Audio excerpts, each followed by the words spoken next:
नमस्ते दोस्तों और क्रिकेट स्पेशल परिवार में आपका स्वागत है। क्या आप भी हैरान हैं? क्या आप भी यकीन नहीं कर पा रहे हैं? क्रिकेट की दुनिया में एक ऐसा भूचाल आया है जिसने हम सभी को हिलाकर रख दिया है। अंतर्राष्ट्रीय क्रिकेट परिषद यानी आईसीसी की ताज़ा वनडे बल्लेबाजी रैंकिंग जारी हुई और उसमें जो हुआ वो अब तक के क्रिकेट इतिहास में अभूतपूर्व है। हमारे दो सबसे बड़े सुपरस्टार भारतीय क्रिकेट के दो स्तंभ विराट कोहली और रोहित शर्मा, जो सालों से रैंकिंग के टॉप पर राज कर रहे थे, वो अचानक टॉप 100 की लिस्ट से ही गायब हो गए हैं। ये सिर्फ एक गलती नहीं बल्कि एक गहरा रहस्य है। आज इस वीडियो में हम इस पूरे मामले की तह तक जाएंगे। तो चलिए इस रोमांचक यात्रा को शुरू करते हैं। 1. घटना का विस्तृत ब्यौरा। क्या हुआ? 20 अगस्त 2025 की सुबह सब कुछ सामान्य था। आईसीसी ने अपनी साप्ताहिक वनडे रैंकिंग अपडेट की।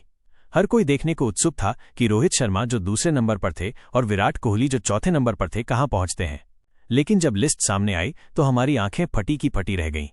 टॉप 10 में कोहली और रोहित का नाम नहीं था, टॉप 50 में भी नहीं था। हमने पूरी टॉप 100 की लिस्ट छान मारी, लेकिन भारत के इन दो महारथियों का नामो निशान तक नहीं था। ये ऐसा था जैसे उन्होंने कभी वनडे क्रिकेट खेला ही ना हो। पहले तो लगा कि वेबसाइट में कोई तकनीकी खराबी है, लेकिन जब ये खबर हर तरफ फैलने लगी तो साफ हो गया कि ये कोई डिस्प्ले एरर नहीं बल्कि एक हकीकत है। 2. तत्काल प्रतिक्रियाएं, हंगामा और गुस्सा। सोशल मीडिया पर आग लग गई। Hashtag Kohli, hashtag Rohit Sharma, hashtag ICC rankings और हैशटैग आईसीसी ब्लंडर जैसे हैशटैग ट्रेंड करने लगे। फैंस का गुस्सा, हैरानी और चिंता सब एक साथ फूट पड़ा। कुछ लोगों ने इसे आईसीसी की एक बड़ी चूक बताया तो कुछ ने इसे एक साजिश तक कह दिया। सिर्फ फैंस ही नहीं बल्कि बड़े बड़े क्रिकेट एक्सपर्ट्स और पूर्व खिलाड़ियों ने भी इस पर अपनी आवाज उठाई। उन्होंने सवाल किया कि जब तक किसी खिलाड़ी ने संन्यास नहीं लिया हो या 1 साल से मैच न खेला हो, तब तक उसे रैंकिंग से हटाना नियमों का सरासर उल्लंघन है।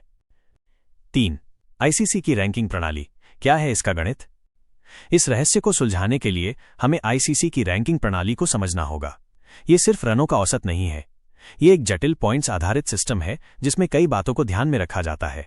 श्रृंखला का महत्व, वर्ल्ड कप के मैचों को सबसे ज्यादा वेटेज मिलता है। प्रतिद्वंद्वी की ताकत, एक मजबूत टीम के खिलाफ किया गया प्रदर्शन ज्यादा अंक दिलाता है। व्यक्तिगत प्रदर्शन, रन, स्ट्राइक रेट और शतक, इन सबका सीधा असर अंकों पर पड़ता है। टाइम डिके, समय के साथ पुराने प्रदर्शन का महत्व कम होता जाता है ताकि हालिया फॉर्म को तवज्जो मिले।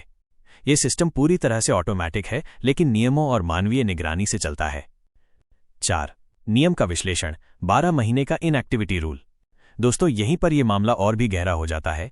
आईसीसी के नियम कहते हैं कि अगर कोई खिलाड़ी लगातार 12 महीनों तक किसी भी फॉर्मेट में कोई अंतर्राष्ट्रीय मैच नहीं खेलता तो उसे उस फॉर्मेट की रैंकिंग से हटा दिया जाता है।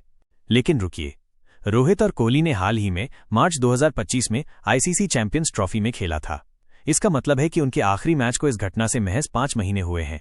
तो फिर उन्हें इनएक्टिविटी के आधार पर कैसे हटाया जा सकता है? ये सीधे सीधे नियमों की अवहेलना है। 5. विरोधाभास और संदेह, बाबर आजम का मामला। इस घटना को और भी संदेहजनक बनाता है बाबर आजम का मामला। रिपोर्ट्स के मुताबिक बाबर हाल ही में वेस्टइंडीज के खिलाफ खराब प्रदर्शन के बावजूद रैंकिंग में दूसरे नंबर पर बने रहे। अगर नियम सभी के लिए समान है तो बाबर का नाम क्यों नहीं हटाया गया?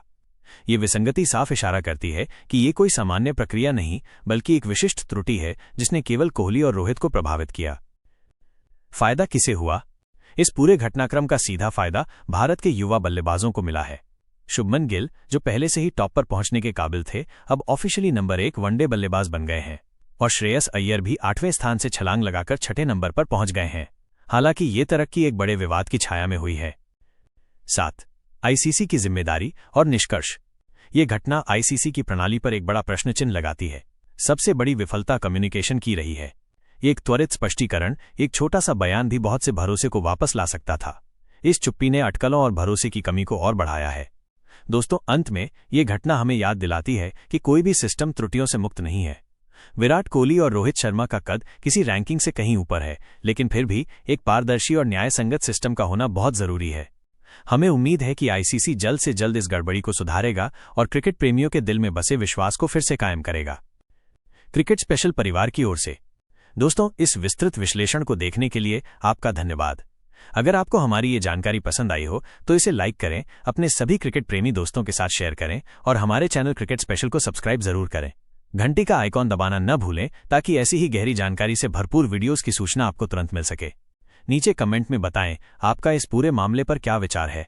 क्या ये सचमुच एक तकनीकी गलती है या कुछ और? हम आपके जवाबों का इंतजार करेंगे।